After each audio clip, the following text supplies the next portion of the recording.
Her voice was the only thing they couldn't put in chains. In the suffocating heat of 1841 Natchez, Eliza Carter's hymns were a defiant prayer whispered across the cotton fields, a sound of hope in a world of despair. Then, one evening, her song rose into the twilight, more powerful than ever before, and suddenly, it stopped. They found her bonnet, a final, silent wave goodbye. But Eliza was gone. They didn't know her voice was a key. They didn't know she was singing her way to freedom. And they didn't know her song would become a legend whispered on the wind for generations to come. Before we carry on, please hit the subscribe button to make my day, and let me know where you are watching from in the comments. The sun bled out across the horizon, painting the humid Mississippi sky in bruised shades of orange and purple. Below, the cotton fields of the Devereaux plantation stretched into the hazy distance, a vast white sea that had swallowed the day and the strength of the people who toiled in it. An oppressive silence settled with the coming dusk, thick and heavy like the scent of sweat and damp earth. It was the silence of exhaustion, a quiet so profound it felt like a weight on the soul. Figures moved through the rows, stooped and slow, their forms becoming long, distorted shadows in the fading light. The day's work was done. Among them was Eliza Carter, a young woman of 19 whose slender frame belied a strength forged in years of relentless labor. She moved with a weary grace, her hands raw from the sharp bowls, her back a single, continuous ache. But it was her eyes that set her apart, deep pools of watchful intelligence that saw everything and betrayed little. Walking so close to her that his shoulder brushed her arm was her younger brother, Joseph. At 12, he was small for his age, a boy made of sharp angles and wide, fearful eyes that rarely strayed from his sister. He was her shadow, her echo, and the keeper of her heart. In the suffocating world of the plantation, Eliza's presence was the only air he could breathe, her songs, the only comfort he knew. As they joined the slow, trudging procession toward the distant cabins, Eliza drew a deep breath. The air was still, holding the day's brutal heat, but she pushed it from her lungs and replaced it with a note. It started as a low hum, a vibration that seemed to come from the very ground, then blossomed into the opening lines of "Wade in the Water." Her voice, a pure, powerful soprano, sliced through the heavy silence. It was a sound that didn't belong in a place of such despair. It was too clean, too clear, too full of a light that the fields were meant to extinguish. Heads lifted, shoulders straightened, if only by an inch. The weary shuffle of feet found a quiet, shared rhythm. Her song was a cool drink on a parched day, a brief, transcendent moment of grace in a world that offered none. Joseph looked up at her, his face a mixture of adoration and childish pleading. He began to hum along, his own small voice a fragile counterpoint to hers. "Sing the one about the chariot, Liza," he whispered, his voice raspy with dust and fatigue. A faint smile touched Eliza's lips as she looked down at him, her expression softening. "Later, little bird," she murmured, her voice dropping to a conspiratorial hush. "When the moon is high and the world is listening." From a distance, perched atop a restless gray mare, Overseer Finch watched them. He was a gaunt, bitter man, his face a roadmap of discontent, his eyes holding a perpetual scowl. He spat a stream of tobacco juice onto the dark earth, the sound a small, ugly punctuation to Eliza's melody. He was a man who reveled in the power he wielded, in the crack of his whip and the fear he inspired. Yet Eliza's singing was a mystery to him, a source of secret fascination and profound irritation. It was a part of her he couldn't touch, couldn't break, couldn't whip into submission, and for that he hated it. He hated her. An older man walking near Joseph muttered under his breath, so low it was barely a rumble. He hates that song, hates that she got something he can't whip out of her. The man's eyes were fixed on Finch, a flicker of defiance in their weary depths.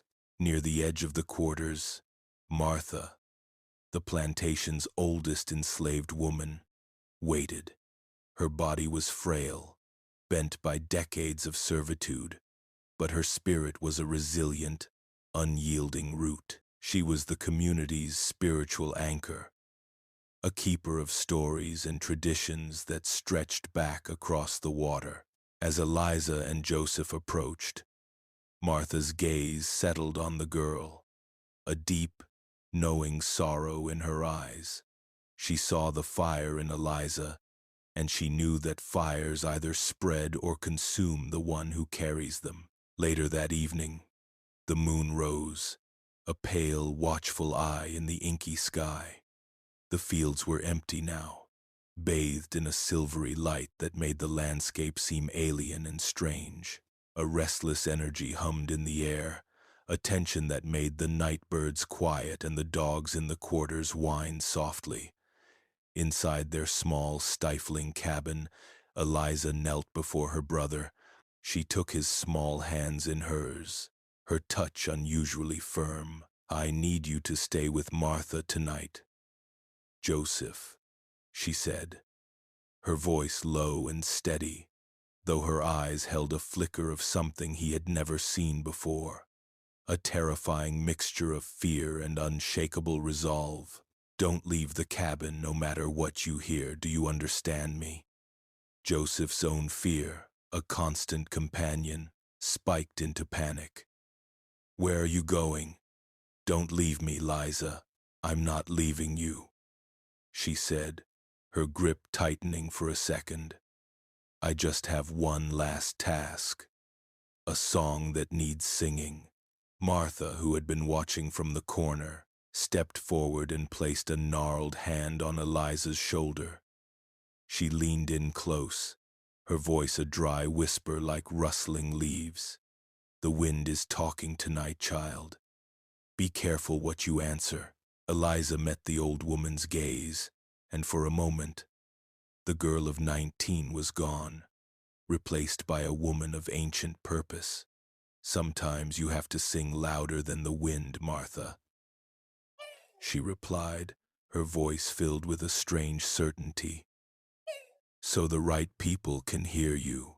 She gave Joseph's hand one last squeeze, stood, and walked out of the cabin without looking back. She moved with a new determination, her steps sure and swift as she walked back toward the edge of the silent, moon-drenched fields. She stopped where the cultivated land met the dark, tangled woods, a lone figure silhouetted against the vast, empty expanse. Then she began to sing. It was the song Joseph had asked for, "Swing Low, Sweet Chariot," but it was not the gentle lullaby she sometimes sang for him. This was different. Her voice, usually a source of comfort, was now a declaration. It soared into the night, imbued with an almost physical force, a desperate, heartbreaking power that seemed to push back the darkness itself. Each note was a prayer, a plea, a demand. It echoed across the empty landscape, climbing higher and higher, filled with a longing so profound it felt as if it could tear the sky open. The song swelled, her voice reaching for a note that seemed impossibly high, a single, sustained pinnacle of sound that hung in the air like a newly formed star. Then it cut off. The silence that followed was not empty. It was a solid thing, a terrifying absolute void where the song had been. It crashed down upon the quarters with the force of a physical blow. Inside the cabin, Joseph bolted upright, his heart seizing in his chest. Her song, he gasped, his voice strangled. It broke, panic, swift and cold, rippled through the slave quarters. Doors creaked open. Frightened faces peered into the oppressive darkness. Martha rushed to Joseph's side, her own face a mask of worry, but her attempts to calm him were useless. He was already scrambling for the door, his mind consumed by the deafening silence. A few of the braver men, their own fear warring with a desperate need to know, lit pine knot torches. The flickering flames cast long, dancing shadows as they headed out, their voices calling her name, tentative at first, then louder, more urgent. "Eliza! Eliza!" they fanned out, searching the area where her voice had last been heard. The torchlight swept over the rows of cotton, the dark soil, the trampled grass where she must have stood. They found nothing. No sign of a struggle, no footprints leading away. It was as if the spot where she had stood had simply been wiped clean. The men's calls grew more frantic, their fear turning the familiar fields into a place of menace. One of the men, a strong field hand named Silas, moved toward the old fence line that marked the boundary of the Devereaux property. He stopped beside a weathered post, its wood gray and splintered with age. Something was wrong. Something was out of place. He raised his torch, the flames sputtering in the night breeze. His voice, when he finally found it, was a trembling whisper that was nearly stolen by the wind. Over here, the others converged on his position, their torches creating a small, nervous circle of light. Silas didn't speak. He only pointed, tied neatly to the very top of the fence post, fluttering gently in the breeze like a captured moth, was Eliza's simple, faded bonnet. It was the one she wore every day, the one Joseph had seen on her head just hours before. It was tied with a careful, deliberate knot. Final. They stood there in stunned, horrified silence, the enormity of the discovery settling over them. She was gone, as they stared at the impossible sight. A low, humming sound seemed to rise from the fields around them.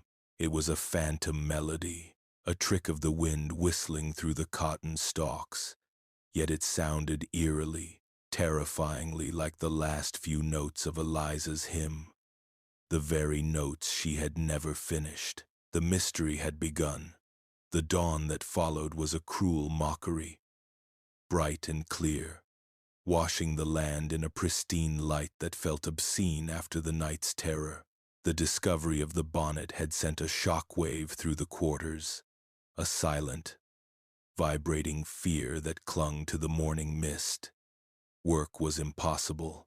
The air was too thick with unspoken questions, with the phantom echo of a song that had been violently silenced. It was this disruption, not the fate of a young woman, that brought Master Devereaux storming out of the great house. He was a portly, florid man whose waistcoat strained at its buttons, a man who measured the world in bales of cotton and the monetary value of the bodies that picked them. His face, usually a mask of placid self-importance, was now mottled with rage.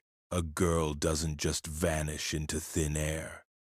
He bellowed, his voice carrying across the yard to where the enslaved people stood in nervous, silent clusters. He jabbed a thick finger in the direction of his overseer. "Finch, find her. I don't care how you do it. I want my property returned. This is an act of theft, a disruption of my harvest. Find her, or I'll find a man who can. The command was a lit match tossed into the dry tinder of Finch's own fury and humiliation. The girl had defied him, her song a constant irritant, and now her disappearance was a public testament to his failure to control her. He would not find Eliza. He would exorcise her. He would re-establish the natural order of fear and submission that her music had so often threatened. The search began immediately, and it was not a search at all. It was a purge. Finch, on his gray mare, tore through the quarters with a half-dozen deputized field hands, his face a mask of cold vengeance. They overturned meager possessions, ripped open straw mattresses, their questions not inquiries but accusations. His first target was Silas, the man who had found the bonnet. Finch dragged him from his cabin, his eyes burning with a feverish suspicion. "You found it," Finch hissed, his voice low and dangerous. "Too quickly, too easily. You were in on it. Where did she go?" Silas, his body trembling but his voice steady, shook his head. "I don't know nothin', Mr. Finch. I just saw it on the post." The denial was all the reason Finch needed. The whip cracked, a sound that sent a shudder through everyone who heard it. Finch brought the lash down on Silas's back again and again, the brutal rhythm a message to them all. This was the price of knowledge. This was the price of being the one to witness the impossible. The search was about terror, about beating the memory of Eliza out of them, about making them regret they had ever heard her sing. Finally, his eyes fell on Joseph.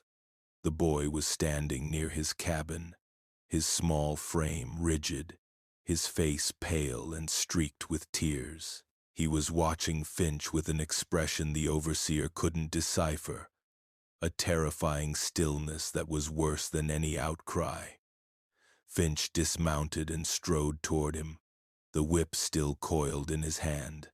He grabbed Joseph by the thin fabric of his shirt, lifting him onto his toes. "Your sister," Finch snarled, his face inches from the boy's.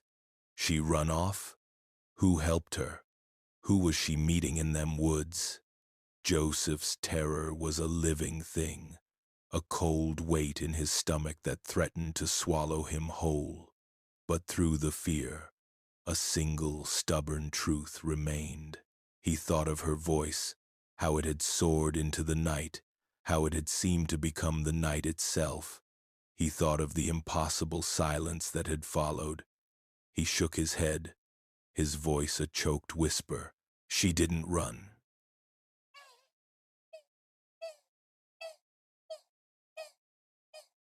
The answer was so simple, so utterly nonsensical to the overseer, that it broke his composure. It was the same maddening defiance, the same reliance on something he couldn't see or touch or break. With a roar of pure frustration, Finch threw Joseph to the ground. The boy's head hit the hard-packed earth with a sickening thud, and the world exploded in a flash of white-hot pain. As Finch stormed away, shouting new orders, Joseph lay there, the dust turning to mud on his wet cheeks. The sharp agony in his head was nothing compared to the cold, hard thing that was beginning to form in his chest. His grief, once a wild, keening sorrow, was crystallizing. It was hardening into a silent, unyielding resolve. He didn't know what had happened to his sister, but he knew Finch was wrong, and he knew, with a certainty that defied all logic, that her song was not over. In the days that followed, a heavy quiet settled over the Devereaux plantation, but it was a different kind of silence than before. It was the silence of listening. The community was fractured by Eliza's disappearance.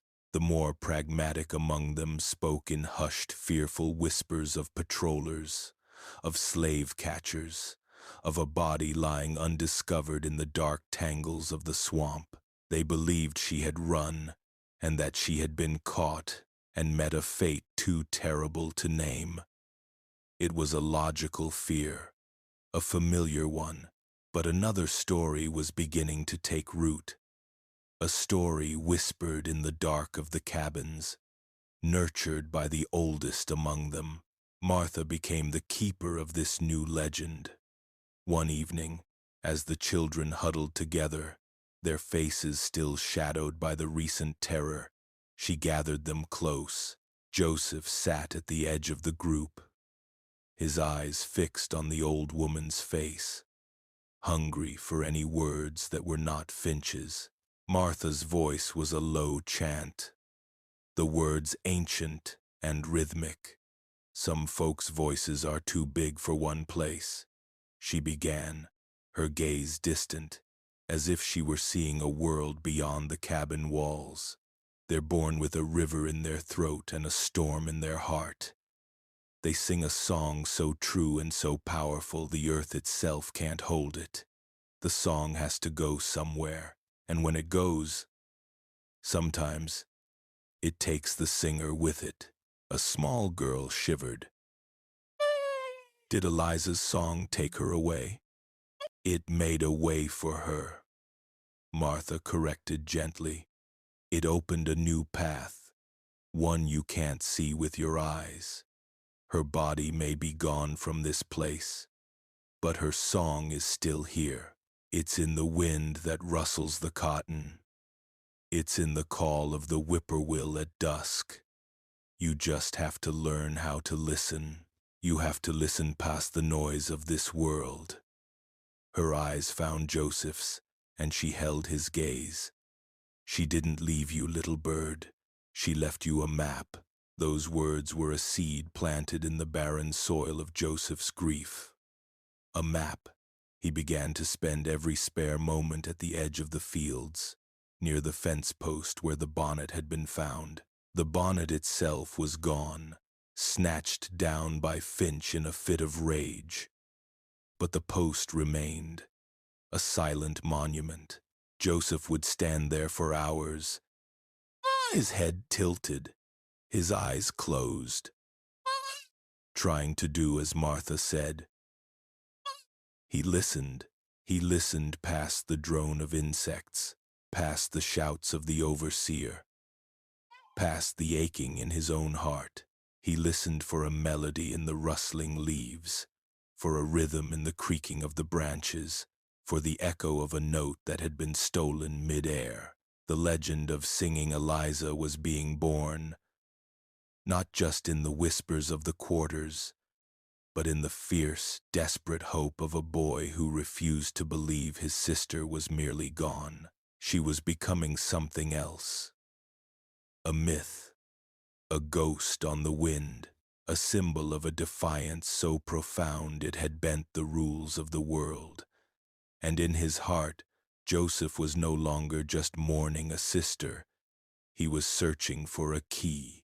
Miles away, where the Mississippi River churned, brown and thick with the sins of the land it drained, lay Natchez under the hill. It was a place of raw commerce and raw vice, a chaotic jumble of taverns, brothels, and gambling dens clinging to the muddy riverbank. The air was a foul mix of cheap whiskey, river water, and unwashed bodies. It was a place where a man could get rich overnight or get a knife in his ribs for the coins in his pocket, and no one would much care either way. Here, life was loud, cheap, and brutally fast. In the corner of one of the rowdiest taverns, a man named Gideon sat on a stool, a handcrafted wooden flute to his lips.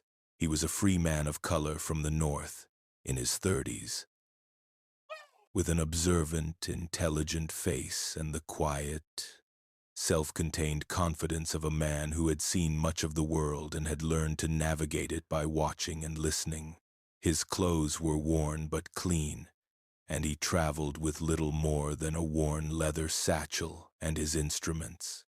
He was a musician, but more than that, he was a collector. He collected songs, stories, melodies, the musical soul of his people, preserving them from the crushing indifference of time and bondage. He played a lively, intricate tune that cut through the din of the tavern, earning him a small but steady stream of coins in the jar at his feet. As he paused to wipe his brow, he caught a fragment of conversation from two rough-looking riverboat workers at a nearby table. "They still ain't found that girl. The one from the Devereaux place," the first one said, his voice slurred with drink. "The singing one." The second man snorted. "They won't. They say she sang her soul right out of her body, just flew up into the sky on the last note." "Nah," the first countered, leaning in conspiratorially. "I heard she sang a tunnel straight to the devil, and he just reached up and pulled her under. The ground just swallowed her whole." Gideon's posture, which had been relaxed, became still and attentive. He had heard whispers of this before, a strange tale from upriver, but had dismissed it as drunken fantasy. Now, hearing it again, his interest was piqued. His life's work was the documentation of the music that was the lifeblood of his people, the spirituals that were both prayers and roadmaps, the work songs that were both laments and histories. The story of a song with the literal, physical power to make a person vanish was more than a ghost story. It was an irresistible thread in the vast, complex tapestry he was trying to weave. It was a legend in the making, and Gideon knew, with a certainty that resonated deep in his bones, that he had to find its source. He had to know the truth behind the song of Eliza Carter. Gideon's journey began not with a destination, but with a sound. The story of the singing girl was a melody he couldn't shake, and it led him away from the chaotic riverfront and into the dusty, sun-baked hinterlands of Natchez. He knew approaching the Devereaux plantation directly was a fool's errand, an invitation for suspicion and violence. Instead, he let his music be his guide and his shield. He walked the quiet roads, his flute in hand, offering a tune for a cup of water or a piece of bread, presenting himself as nothing more than a harmless, itinerant musician. His questions were never direct. He asked about local songs, about the hymns sung in the fields, about old stories the grandmothers told. He was planting seeds, hoping one would sprout a lead. His path eventually led him to a small, soot-stained smithy that stood at a crossroads a few miles from the Devereaux land. The rhythmic clang of a hammer on an anvil was a song in itself, a steady, percussive heartbeat against the quiet hum of the countryside. The blacksmith was a free man, broad-shouldered and powerful, his skin gleaming with sweat in the intense heat of the forge. He worked with a focused economy of motion, his face grim and cautious as Gideon approached. Freedom in Mississippi was a precarious state, a tightrope walk over a pit of fire, and strangers were rarely a cause for celebration. Gideon did not speak at first. He simply leaned against a shady oak tree, lifted his flute, and began to play.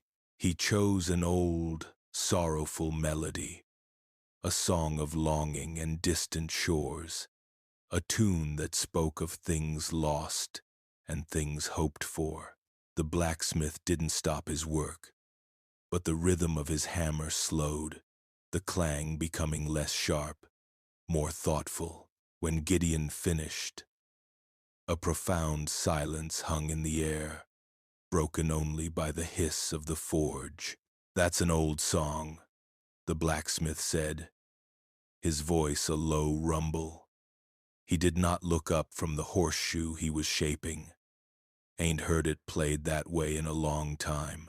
It travels, Gideon replied, his tone easy and conversational. Like the river, I collect them. The songs. I'm trying to find one I heard a rumor of. A song so powerful it could carry a person away. The blacksmith finally stopped. He plunged the glowing horseshoe into a barrel of water, and a furious cloud of steam erupted with a violent hiss, momentarily obscuring him. When the steam cleared, he was looking directly at Gideon, his eyes hard and searching. Some songs ain't for collecting. Some songs are for surviving. Gideon held his gaze, his own expression open and earnest. I believe that.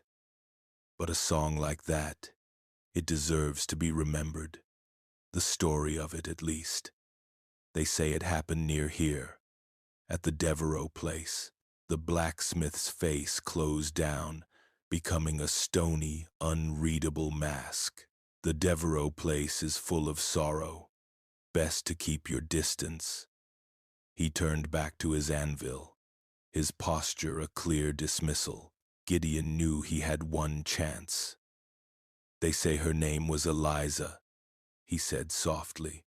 They say her voice was a key. The hammer, which the blacksmith had raised, froze in midair. He stood motionless for a long moment, his back to Gideon. Then, with a heavy sigh, he set the hammer down. A key, he repeated, his voice thick with a sorrow that felt ancient. Yes, that's a good word for it. He turned around slowly, his suspicion replaced by a deep, weary sadness. I did work for Devereaux sometimes, shoeing his horses. I heard her. Everyone heard her. He looked past Gideon, his eyes focused on a distant memory. That girl's voice, it wasn't normal. It wasn't just pretty. It was full of roads and rivers. It was full of geography. When she sang of the Jordan, you could feel the cold water on your ankles. When she sang of the chariot, you could hear the thunder of the wheels. He took a step closer, his voice dropping to a conspiratorial whisper. People like that, with a voice like that, they don't just get lost. They don't just run. They find a different way, a way that's been prepared. He glanced around nervously, as if the trees themselves were listening. There are whispers, stories of a path to the north, not the main routes, a secret way, dangerous. They call it the Songbird's Path. They say the guides don't use maps you can read. They use songs. A note held a certain way means turn left. A change in the melody means danger ahead. It's a language woven into the hymns. Gideon felt a thrill run through him. The thrill of a scholar finding a lost text. The ghost story was transforming, its supernatural edges peeling back to reveal something far more tangible and far more dangerous. It was a coded message. And Eliza, Gideon pressed gently. Was she one of them? A guide? The blacksmith shook his head. I don't know. Maybe. Or maybe she was just singing her way to them. Maybe her last song wasn't an ending. Maybe it was a signal, an announcement. I'm here. I'm ready. All I know, he finished, his voice dropping so low Gideon had to lean in to hear, is that her song ain't finished. It's just being sung somewhere else now. While Gideon chased the echo of Eliza's song through human whispers, Joseph chased its source through the language of the wild. Martha's words had changed him. He no longer listened for his sister's voice in the wind. He listened for her instructions. The edge of the woods, once a place of terror and loss, became his sanctuary, his classroom. He spent hours there, his small body still, his senses stretched to a painful point of acuity. He learned to filter the world through a new screen, searching for patterns in the chaos of nature. It began with the birds. He noticed that a particular species of sparrow, which nested in the thickets bordering the fields, had a unique call, a three-note trill that was almost always answered by another, identical trill from deeper in the woods. It was a call and response, a conversation. He started to follow the sound, moving from the first call to the second, his heart pounding with a mixture of fear and a strange, burgeoning hope. The calls led him along a barely perceptible deer trail that wound away from the plantation. Days later, he found the next clue. He was listening to the rhythmic tapping of a woodpecker on a dead oak tree. It wasn't the usual frantic, irregular drumming. This was measured. Tap, tap, tap. A pause, then tap, tap. It was a rhythm he knew. It was the beat she used to tap on his hand when she was teaching him the words to a new hymn. He followed the sound, his feet sinking into the soft, damp earth of the forest floor. The sound led him to a small clearing where he found the next marker. At the base of a large cypress tree, a handful of smooth white river stones had been arranged in a specific pattern. It wasn't random. He recognized it instantly. It was the shape of the Little Dipper, the constellation Eliza had taught him to find in the night sky, the one that pointed to the North Star. His grief, once a heavy shroud, was transforming into a focused, burning energy. He was no longer just listening for his sister's ghost. He was actively tracking her. He was reading the map she had left behind. The connection he felt to these signs was profound, a silent conversation across an impossible distance. He ventured further from the plantation than he ever had before, his fear of the woods replaced by a powerful sense of purpose. He found a piece of vine, tied around a low-hanging branch in a knot that was identical to the one she used to tie her bonnet. He found a notch carved into the bark of a sycamore tree, a clean, curved line that looked exactly like a musical half-note. Each discovery was a jolt to his system, a confirmation that he was not mad, that Martha was right. Eliza had not simply vanished. She had blazed a trail made of sound and memory, a trail that only he, her little bird, would know how to read. The natural world, once a source of dread and indifference, was now his guide, its sounds and symbols a testament to his sister's fierce, brilliant hope. Overseer Finch was a man coming undone. The plantation, the small kingdom where his word was law and his whip was gospel, had become a place of torment. He was haunted. He heard Eliza's voice everywhere. It was in the sigh of the wind through the eaves of his cabin at night. A low, mocking hum. It was in the high-pitched cry of a hawk circling over the fields, a sustained note that made the hairs on his arms stand up. He would spin around, his eyes wild, searching for the source of the sound, only to find nothing but the empty, indifferent landscape. Her disappearance had not brought silence. It had filled the world with her song, and it was driving him mad.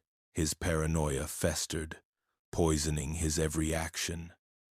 He pushed the other workers with a renewed frantic brutality, as if by doubling their misery, he could erase the memory of the one who had escaped it. The whip was always in his hand, his voice a constant grating snarl, but the fear he inspired was now tinged with something new, a quiet, watchful contempt.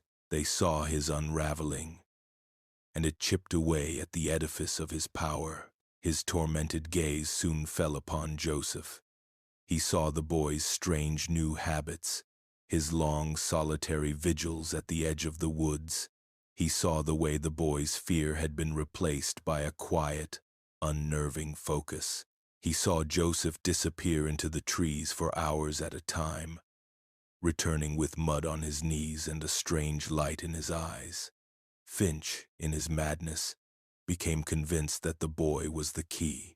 He believed Joseph knew where Eliza had gone, that he was part of the plot, a secret messenger communing with her ghost. One afternoon, his suspicion boiling over, he cornered Martha as she was carrying a basket of mending from the great house. He loomed over her, his shadow falling across her frail form, his face contorted with rage. "That boy," Finch growled, dispensing with any preamble. "Joseph, he's hiding something. He goes into them woods. What did his sister plan? Who is he meeting?" Martha looked up at him, her old, wrinkled face holding no fear, only a cold, profound disdain. She had seen men like Finch come and go, men whose cruelty was a mask for their own smallness. She did not flinch from his glare. "You can't understand, Mr. Finch," she said, her voice clear and steady, carrying an authority that infuriated him.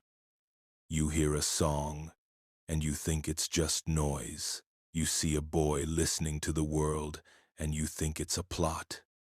She took a slow, deliberate step to the side, moving out of his shadow and into the sunlight.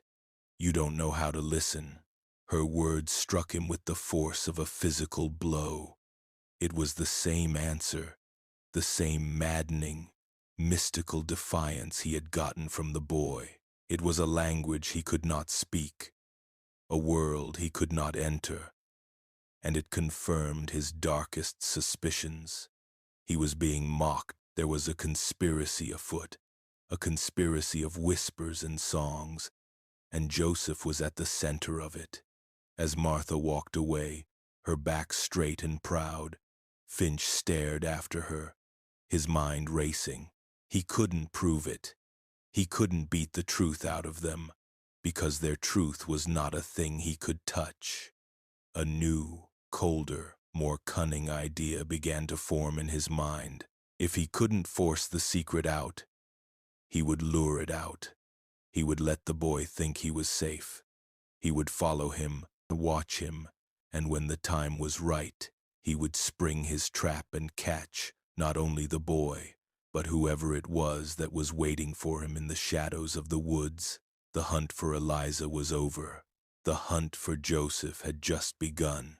Gideon's search for the songbird's path was a delicate process, a matter of following whispers and interpreting silences.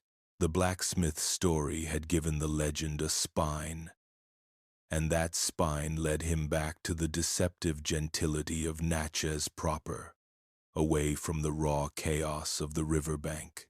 He sought a name, not of a person, but of a place, a house known only by a coded reference the blacksmith had given him, the House of Quiet Hands. It led him to a respectable, two-story dwelling on a street lined with oak trees. The house was painted a modest white, with dark green shutters and a small, impeccably tended garden out front, where late-season roses bloomed. It was the picture of quiet piety, the home of a widow or a spinster who lived a life of prayer and quiet routine. It was the perfect cover. He approached the front door, his leather satchel in one hand, his flute in the other. He felt the familiar knot of caution tighten in his stomach. This was the most dangerous part of his work, the moment of transition from observer to participant. He knocked, a simple three-beat rhythm he had been instructed to use. After a long moment, the door opened a few inches, and a woman peered out. She was in her 50s, her hair a severe graying brown pulled back into a tight bun. She wore a simple gray dress, devoid of any adornment, in the Quaker fashion. Her face was a study in control, her lips a thin, unsmiling line, her eyes a pale, penetrating blue that seemed to assess his entire history in a single, swift glance. This was Eleanor Vance. "We have nothing for peddlers," she said, her voice as crisp and starched as a new collar. She began to close the door. "I am not a peddler, madam," Gideon said quickly, his voice calm and respectful. "I was told that this is a place where a traveler might find a moment's rest, and perhaps a piece of sheet music." He used the coded phrase exactly as he had learned it. Eleanor Vance's expression did not change, but the pressure on the door lessened slightly. She studied him for another long moment, her gaze missing nothing, from the wear on his boots to the intelligence in his eyes. "We have no music here," she said, her tone flat. "This is a house of God, not a concert hall." "Some songs are prayers," Gideon countered softly, "and some prayers are maps." She opened the door just wide enough for him to enter, then closed and bolted it behind him. The sound of the bolt sliding home was unnervingly final. The interior of the house was as austere as its owner, the furniture simple and functional, the air smelling faintly of beeswax and dried lavender. There were no paintings on the walls, only a few framed, embroidered scriptures. She led him into a small parlor and gestured for him to sit, though she remained standing, her posture rigid, her hands clasped before her. "You speak in riddles, sir," she said, her voice sharp with suspicion. "My work, the Lord's work, has no time for riddles. It is a matter of life and death. We do not deal in songs and stories here." Gideon met her gaze directly, letting her see the sincerity in his own. "I believe Eliza Carter's song was about both," he said. "I believe she sang herself onto a path that you are familiar with. The Songbird's Path." At the name, a flicker of something, perhaps surprise or alarm, crossed her features before being instantly suppressed. "I know of no such thing." "I think you do," Gideon pressed, leaning forward. He reached into his satchel and pulled out a small, folded piece of paper. It was a sketch he had made, a careful rendering of a small, stylized bird carved into the bark of a tree near the blacksmith's forge, a marker the smith had reluctantly shown him. "I found this near the Devereaux land. The blacksmith said it was a sign for those who knew how to read the music." He held the paper out to her. Eleanor hesitated, then took it with a swift, decisive movement, her eyes fixed on the drawing, and for the first time, her composure seemed to crack.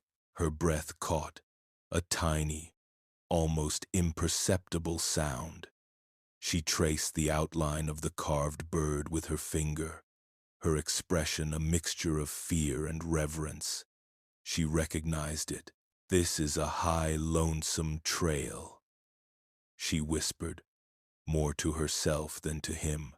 "The path of last resort. It is marked by a guide who takes risks no one else will."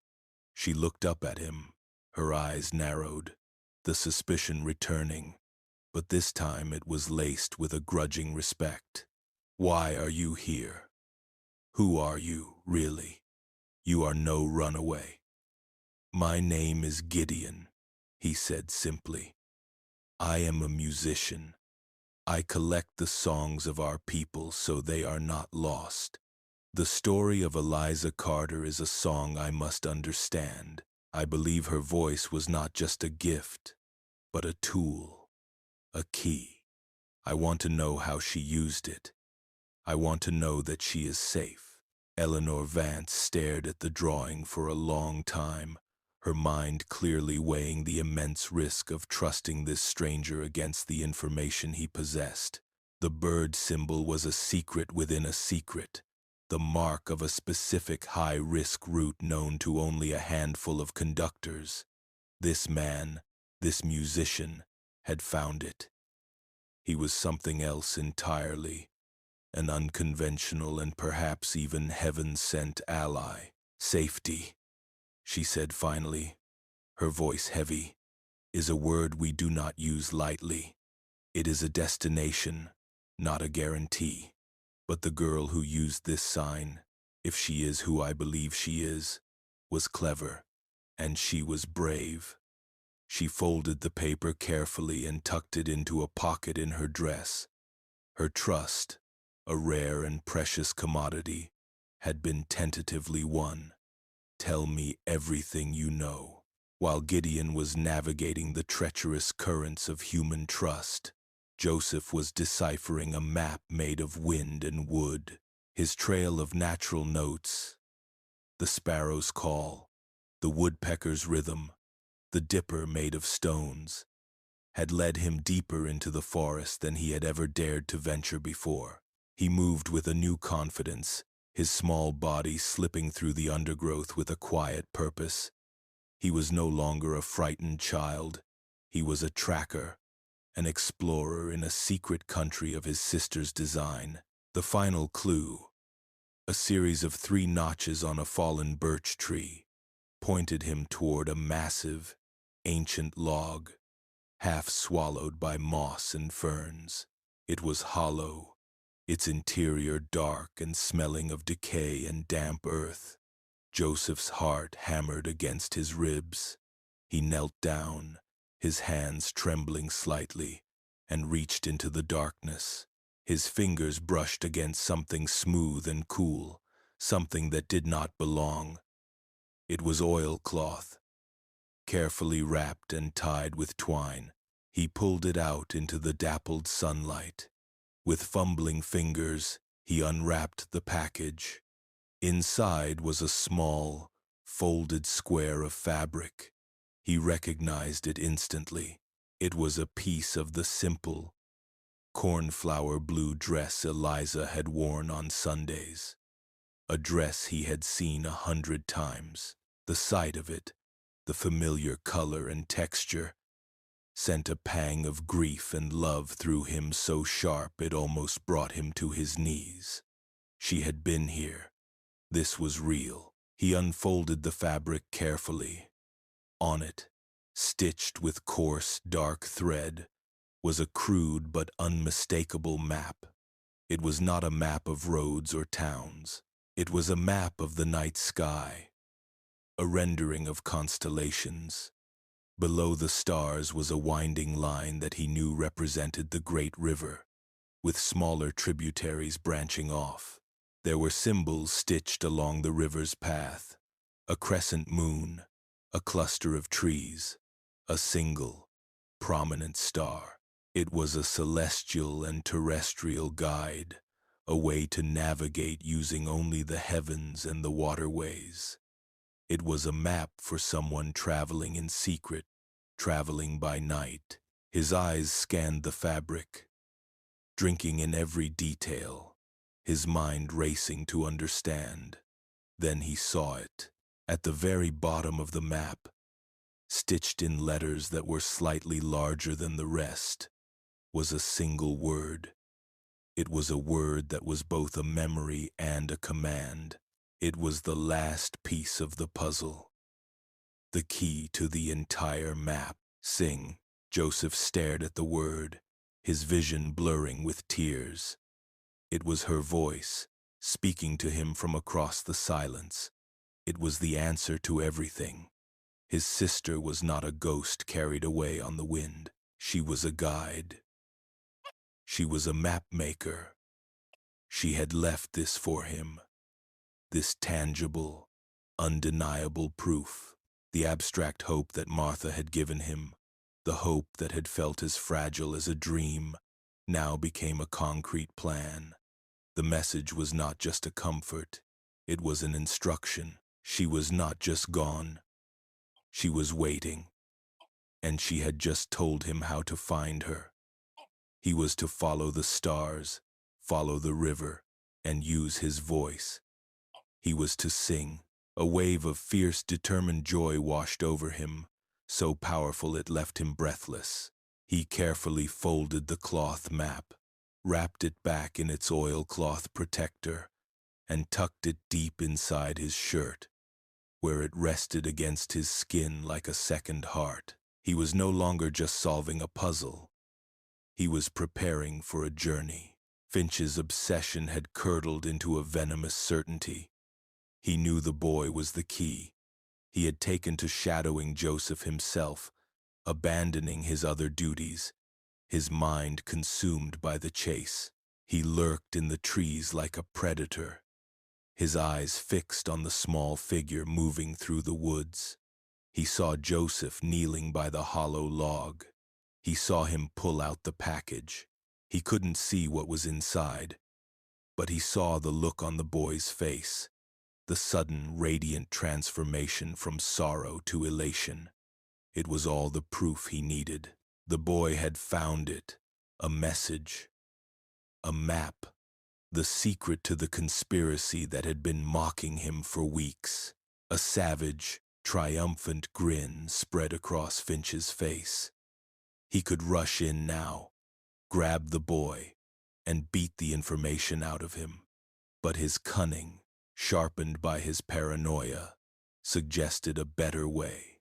Capturing the boy would only get him the map. But if he waited, if he was patient, the boy would lead him to the prize. He would lead him to the next link in the chain, to the person who was helping them. He would not just cut off a single branch of this conspiracy. He would poison the root. He would set a trap. His plan required a pawn, a tool he could manipulate and discard.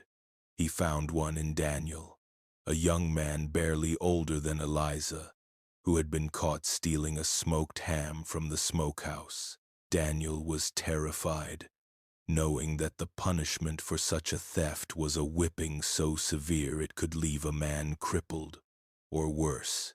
Finch had him brought to his cabin, the small, stifling room that smelled of sweat and stale tobacco. Daniel stood before him, trembling, his eyes fixed on the floor. Finch let him stand there in silence for a long time, letting the fear build. Finally, he spoke, his voice a low, almost gentle purr that was more terrifying than any shout. "You're in a world of trouble, Daniel," Finch said, slowly coiling his whip on the table. "Master Devereaux does not take kindly to thieves, but I find myself in a generous mood today. I might be willing to forget about the smokehouse. I might be willing to tell the master you were simply cleaning it, and I gave you permission." Daniel's head shot up, a desperate, pleading hope in his eyes. "I'd do anything, Mr. Finch. Anything." "I'm glad to hear it," Finch said, his smile widening, "because there is something you can do for me." He leaned forward, his voice dropping to a conspiratorial whisper. "It's about the boy, Joseph. He's up to something. He's been sneaking into the woods. I want to know what he's doing. I want to know where he goes, who he talks to. You will watch him. You will be his shadow. You will tell me what he is up to, and I will forget about the ham." He paused, letting the offer sink in before delivering the threat. "But if you lie to me, Daniel, if you try to warn him, I will not only remember the ham, I will tell the master you were planning to run, and that you tried to burn the smokehouse down to cover your tracks." He let the lie hang in the air, its monstrous weight crushing the boy's hope. "You will wish you had never been born."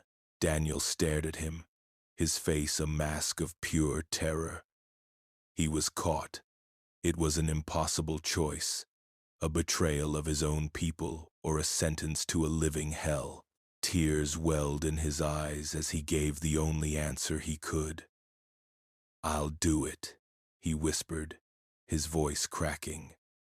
Finch leaned back in his chair, satisfied. The trap was baited. He would let Joseph have his secrets for a little while longer. He would let him read his map and make his plans. And when the boy finally made his move, Finch and his men would be waiting, and the sweet song of defiance on the Devereaux plantation would finally be silenced for good. The news arrived with the dusk, delivered by a nervous young boy who worked in the stables near the blacksmith's forge. A boy who knew the meaning of a certain kind of glance from the smith. He brought a hastily scrawled note to the back door of Eleanor Vance's house, a note that confirmed their worst fears. Daniel had been turned. Finch was no longer just watching Joseph. He was using one of their own to bait a trap. The overseer knew the boy was planning something, and he intended to let it happen. To catch him in the act and, with him, anyone who came to his aid. The woods near the hollow log, the place of Joseph's greatest discovery, would be the killing ground. Inside the quiet parlor, Gideon paced the floor, the worn wooden planks creaking under his restless feet. The note lay on the simple table between him and Eleanor, its few words radiating a palpable menace. "He's walking into a snare," Gideon said, his voice tight with frustration. "Finch will be waiting for him. The boy doesn't stand a chance." Eleanor stood by the window, her hands clasped, her gaze fixed on the western horizon. The sky, which had been a placid blue all day, was now bruised with a gathering bank of dark, heavy clouds. A low, distant rumble, more a feeling in the chest than a sound, vibrated through the house. A storm was coming, a big one.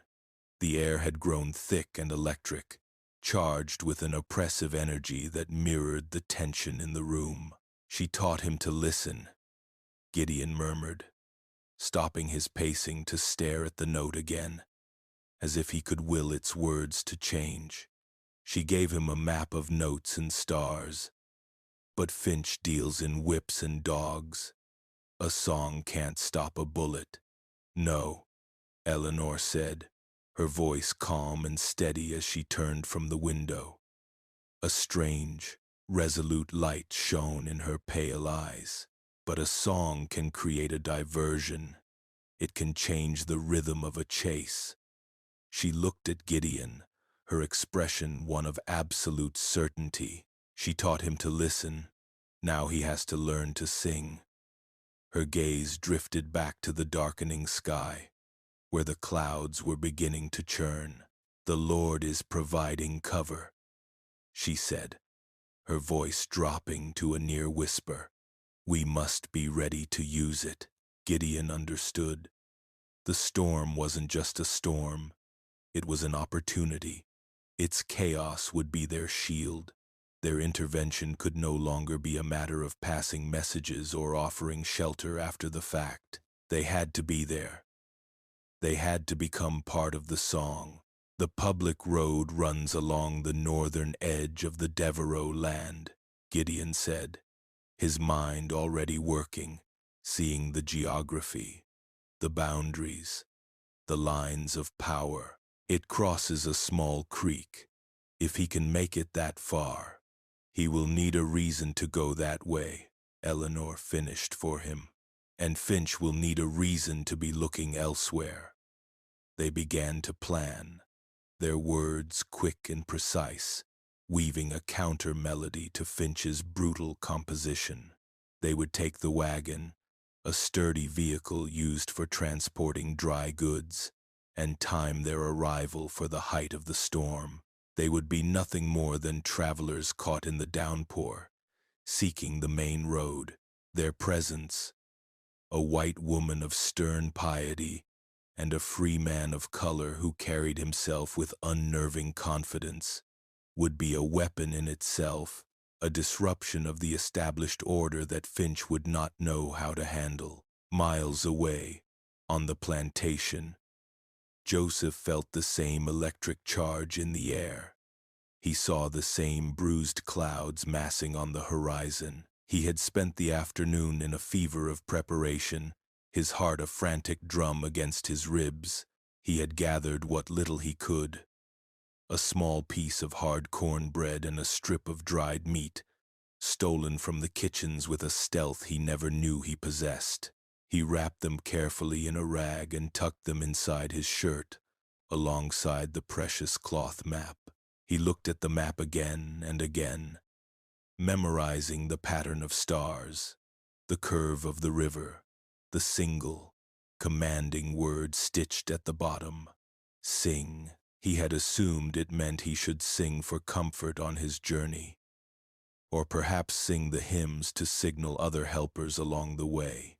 But now, as the first gust of wind rattled the loose boards of the cabin, and the sky grew ominously dark, a new understanding dawned. The storm was not an obstacle. It was a signal. It was the opening chord of his escape, and the instruction to sing. It was not about the journey. It was about the beginning. It was the key to the lock.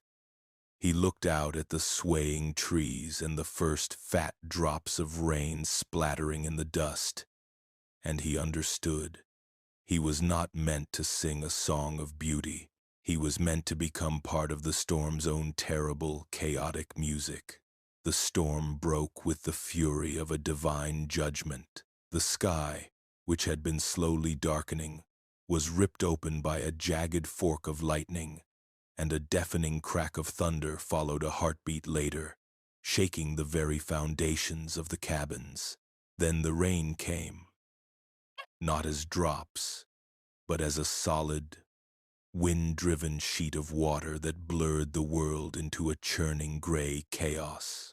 It was a storm that drove men and animals to shelter, a force of nature that commanded the world to be still and hide.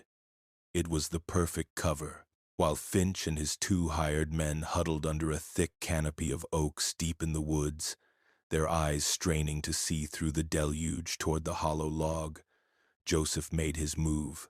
He slipped out of the cabin, a small, drenched shadow instantly swallowed by the maelstrom. The wind tore at his thin shirt, and the cold rain stole his breath, but he felt a wild, terrifying exhilaration. This was it. The world was being washed clean, and he would be washed away with it. He knew they would be waiting in the woods. Finch was cruel, but he was not stupid. He would expect Joseph to go to the place where he had found the map, the logical starting point of his trail. So Joseph turned and ran in the opposite direction. He did not run toward the freedom of the northern boundary. He ran deeper into the heart of the plantation, toward the cluster of buildings that included the overseer's own cabin. He stopped 50 yards from Finch's cabin. His small body braced against the howling wind. The rain plastered his hair to his scalp and streamed down his face like tears.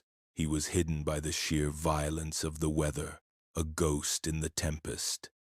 He took a deep, shuddering breath, filling his lungs with the storm. He thought of his sister's voice, how it could soar with the grace of a hawk, how it could bring a hush to a weary crowd.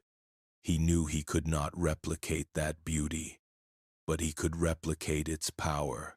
He opened his mouth, and the sound that came out was not a song. It was a wail. It was a high, piercing, and deliberately tuneless shriek that sliced through the roar of the wind and rain. It was a sound of pure, animal terror, the cry of a creature caught in a trap. He held the note until his lungs burned, then let it break into a series of sharp, guttural barks, mimicking the sound of a fox being torn apart by hounds. He followed that with a low, guttural moan that seemed to rise from the earth itself. a sound of profound and terrible grief. He was not singing. He was orchestrating a symphony of agony. He poured all his fear, all his rage, and all his grief into the noise, using his voice not as an instrument of beauty, but as a weapon of pure, disorienting confusion. It was a terrifying, brave, and utterly brilliant act. He was no longer the timid boy who hid behind his sister's skirts. He was Eliza's brother, a maker of songs, a singer of storms. In the woods, Finch heard the sound, a faint, unearthly cry carried on the wind. He straightened up, his head cocked. What in God's name was that? He snarled to one of his men. The sound came again, louder this time, a clear, piercing shriek that seemed to come from the direction of the main quarters. It was a sound of distress, of violence. Someone's being attacked, one of the men said, his eyes wide with alarm. Maybe a wolf got in the chicken coop. Finch hesitated, his gaze torn between the path to the hollow log and the direction of the cry. The boy was his priority, but a sound like that, so close to the main house, could not be ignored. It was a sound that promised blood. His frustration boiled over. Damn it all, he roared over the wind. Come on. He abandoned his post, his carefully planned ambush forgotten in the face of this new, violent mystery. He and his men crashed through the wet undergrowth, running toward the source of the chaos, running directly away from the path Joseph intended to take. The diversion worked better than Joseph could have ever dreamed. The unholy chorus he had unleashed had pulled Finch and his men from their ambush like puppets on a string. As he saw their lanterns bobbing and weaving through the trees, moving frantically toward the overseer's cabin, Joseph turned and ran. He doubled back, his small, bare feet flying over the slick mud and wet leaves, his lungs burning, his heart a wild drum of triumph and terror. He was no longer running toward the trap. He was running toward the path, the real path, the one his sister had laid out in the stars. He ran for the northern boundary of the plantation, for the small, insignificant creek that marked the line between Devereaux property and the public road, the line between bondage and a chance at freedom. He reached the edge of the woods and saw it, a churning, muddy torrent that was usually a gentle stream. The storm had swollen it to a dangerous width. On the other side lay the road, a ribbon of dark, wet earth. He was so close. He gathered himself, preparing to plunge into the cold, fast-moving water. Not so fast, boy. The voice, low and triumphant, cut through the roar of the storm. Joseph froze, his blood turning to ice. He turned slowly. There was Finch, standing not 10 feet away, a lantern held high in one hand, the whip coiled like a serpent in the other. The overseer's face was a mask of pure, victorious rage, his clothes soaked, his hair plastered to his skull. He must have realized the trick, must have seen the direction of Joseph's flight and cut him off. The other 2 men were just behind him, their faces grim. Clever, Finch sneered, taking a slow step forward. You are a clever little rat, just like your sister. He raised the whip, the leather tail slithering in the mud. But the chase is over. You're going to tell me everything. You're going to tell me who you were running to. But first, you're going to pay for this little game. The whip whistled as he drew it back, a triumphant snarl spreading across his face. Suddenly, the lantern light caught the shape of something large and dark moving on the road. A wagon, pulled by a single, steady horse, materialized out of the sheeting rain, its wheels churning through the thick mud. It pulled to a stop directly opposite them, its bulk creating a solid wall on the other side of the creek. A figure stood up beside the driver's seat, holding a lantern high. It was Gideon, his face calm and resolute, the light illuminating the scene like a stage. At the reins sat Eleanor Vance, her Quaker bonnet soaked, her expression as serene and unyielding as a stone monument. Finch froze, the whip held taut, his triumphant snarl faltering into a confused gape. He had been so focused on his prey that he hadn't even heard the wagon's approach over the storm. "Get out of my way!" Finch finally bellowed, his voice cracking with fury. "This is not your concern. That boy is Devereaux property." Eleanor did not raise her voice. She did not need to. Her words, crisp and clear, carried across the churning water with an unshakable authority. "We are on the public road, sir," she stated, as if explaining a simple fact to a child. "And it appears this young man has lost his way in the storm." Gideon stepped down from the wagon, planting his boots firmly on the muddy verge of the road. He did not cross the creek. He simply stood at the boundary, a free man on free land. "The law is quite clear about harming travelers on a public road, Mr. Finch," he said, his voice resonant and steady. "And it is also quite clear about the boundaries of private property. This creek is the line. On your side, you are the law. On this side, I am." Finch was trapped.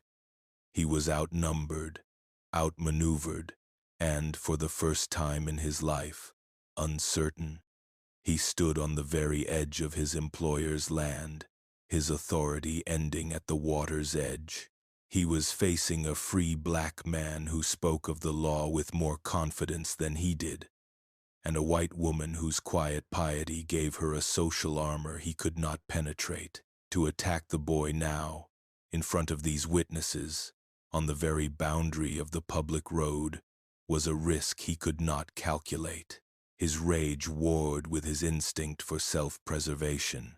While he hesitated, caught in a web of law and social convention he did not understand, Gideon's eyes met Joseph's across the water.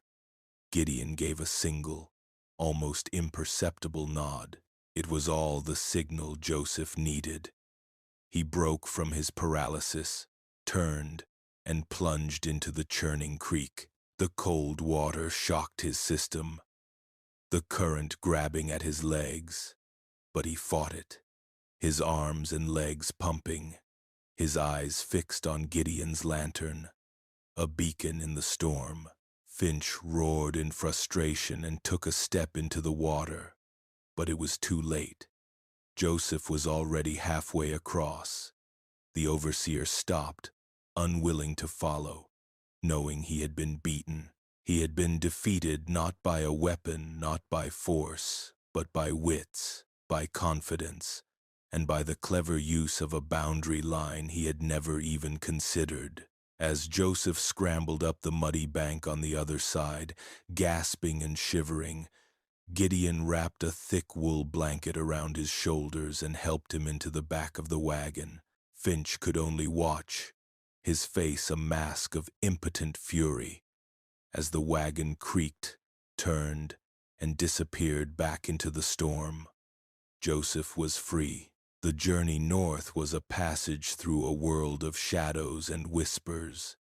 Joseph traveled almost exclusively by night, a phantom moving through a landscape of fear.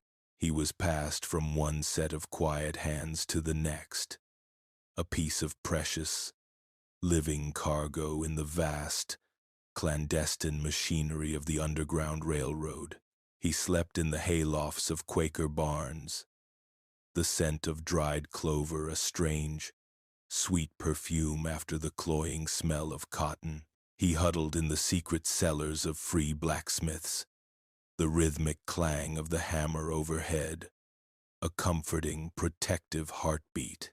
He was hidden in the false bottoms of wagons, the jolting of the wheels a constant jarring reminder of his flight, the darkness absolute, broken only by the sliver of moonlight that crept through a crack in the floorboards.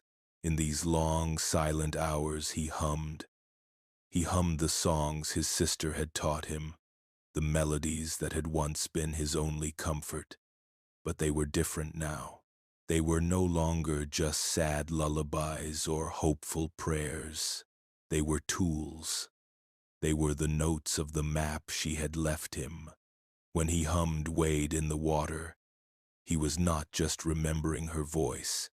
He was remembering the cold, shocking plunge into the creek, the water washing away the scent of the plantation dogs, the first true moment of his freedom, when he hummed, "Swing low, sweet chariot." He no longer heard the sound of it breaking off in the night. He heard the thunder of the wagon wheels carrying him toward a new life. The songs were his compass, his shield, his inheritance. He was no longer just a boy who listened. He was a keeper of the music, carrying it with him, a living archive of his sister's courage. The conductors, the quiet, brave men and women who guided him, recognized his story before he even told it. They had heard the whispers that traveled the network, the tale of the singing boy from Natchez, the child who had followed a ghost song out of bondage. They looked at him with a mixture of awe and profound sympathy. An old woman with skin as wrinkled as a dried apple gave him a warm, thick stew and told him, "Your sister has a strong voice, child. It carries a long way." A stern-faced farmer who hid him in a grain silo for 2 days simply clasped his shoulder and said, "You are your sister's song. Don't ever let it fade." Joseph's journey was arduous, a blur of exhaustion and gnawing fear, but it was not a journey of a frightened boy running from something. It was the journey of a young man, resilient and determined, traveling towards someone. He was no longer driven by fear, but by the steady, burning flame of hope, a hope that had been kindled by a map made of stars and a single, stitched word. Months passed. The suffocating heat of Mississippi gave way to the crisp, cool air of the north. The landscape changed from flat, oppressive fields of cotton to rolling hills ablaze with the fiery colors of autumn. Joseph, weary to his bones but with a new strength in his eyes, finally arrived in a small, thriving community nestled in a river valley in southern Ohio. It was a place that felt like a different world. It was a town built on the principle of freedom, a bustling haven for abolitionists and free black families who lived and worked side by side. Here, he saw black men who were carpenters and shop owners, women who were teachers and seamstresses. He heard the sounds of laughter in the streets, a sound so open and unburdened it was almost shocking to his ears. He was brought to a small, sturdy house at the edge of the town, a house that served as a central hub for the local abolitionist network. He was led into a parlor where a group of people, black and white, were gathered around a large map spread across a table. They spoke in low, urgent tones, their faces etched with concentration as they planned the next route south, the next dangerous mission to steal people from the jaws of slavery. Joseph stood by the door, his heart pounding, feeling small and out of place in this room of heroes. A woman stood with her back to him, her finger tracing a line on the map. She was slender, and she held herself with a quiet authority that commanded the attention of everyone in the room. She was giving instructions, her voice low and clear, every word precise and considered.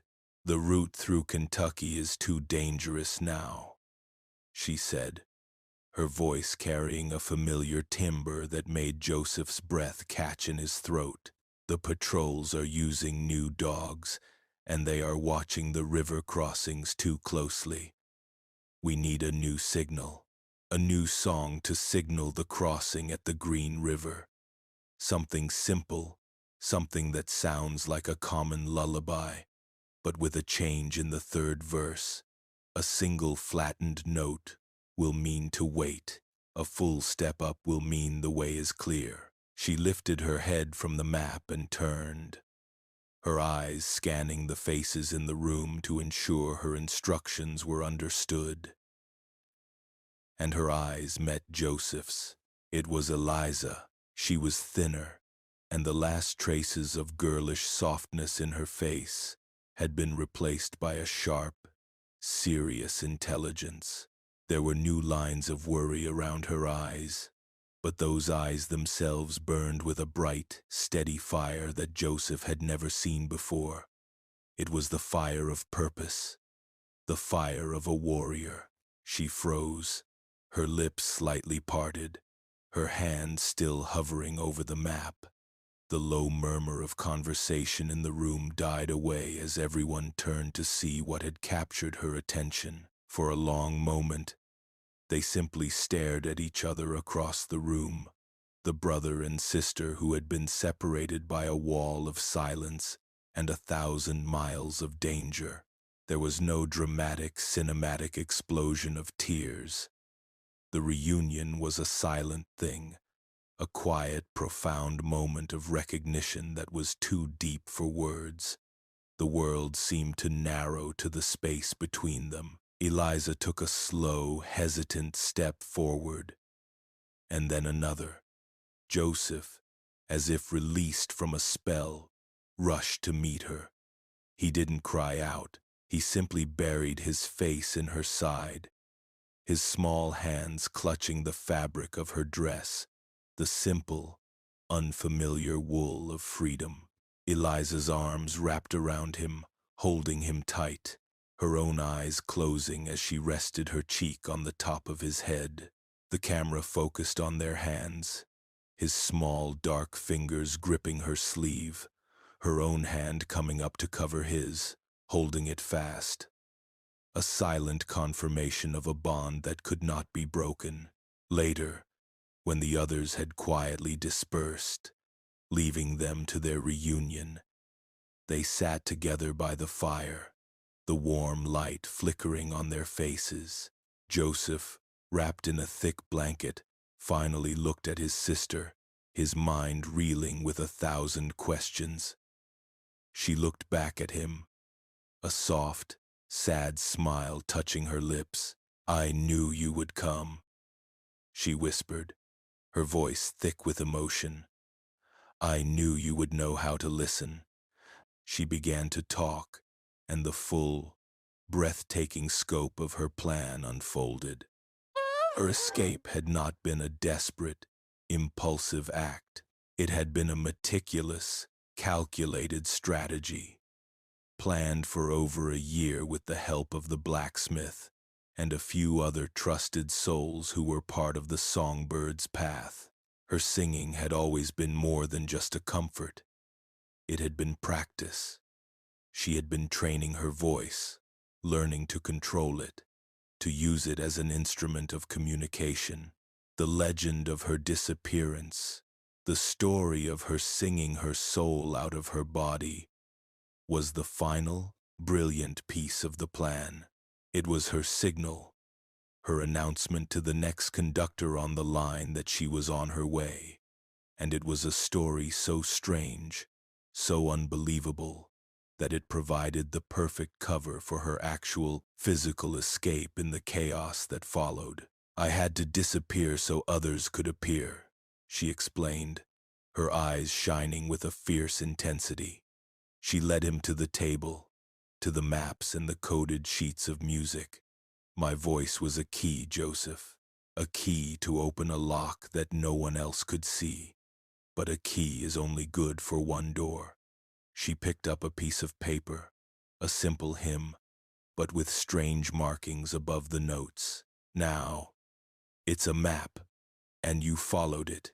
You followed the song right to me.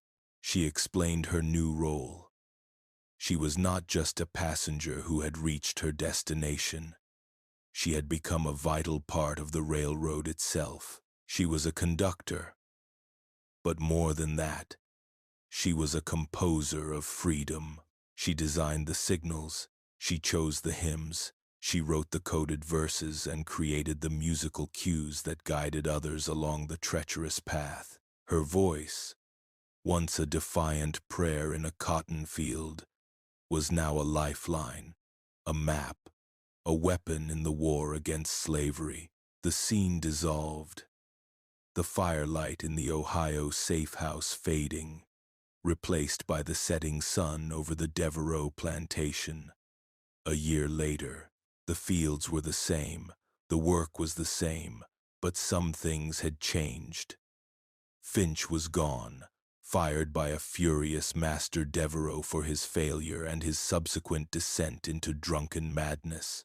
A new overseer, a man with colder eyes and a quieter cruelty, now rode the lines. As dusk fell and the weary workers trudged back toward the quarters, a young girl, no older than Joseph had been, began to hum a familiar tune. The melody of Swing Low, Sweet Chariot. An older woman walking beside her, a woman who remembered Eliza, glanced nervously toward the new overseer, then leaned in close to the girl. "Not so loud, child," she whispered, her voice urgent but not unkind. "But don't ever stop singing it. Keep it in your heart." She looked toward the dark woods that bordered the fields, a flicker of something ancient and hopeful in her eyes. "That's Eliza's song. They say if you sing it right, if you listen to it in the wind, it shows you the way home." The final shot was of the old fence post at the edge of the field. The bonnet was gone, long since rotted away, but a single stubborn strip of faded blue cloth, torn from a dress, had been tied in its place. It fluttered in the evening breeze, a tattered, silent flag of defiance. As the wind blew through the cotton, it seemed to carry a faint, unmistakable melody, the phantom notes of a hymn that had never truly ended. Eliza Carter was never a ghost. She became a legend, and her song, born of despair and defiance, became the anthem of freedom, a promise whispered on the wind, a map for all those who dared to listen. One voice, filled with courage, had created a path where none existed, and in doing so, had left behind a legacy that could never, ever be silenced.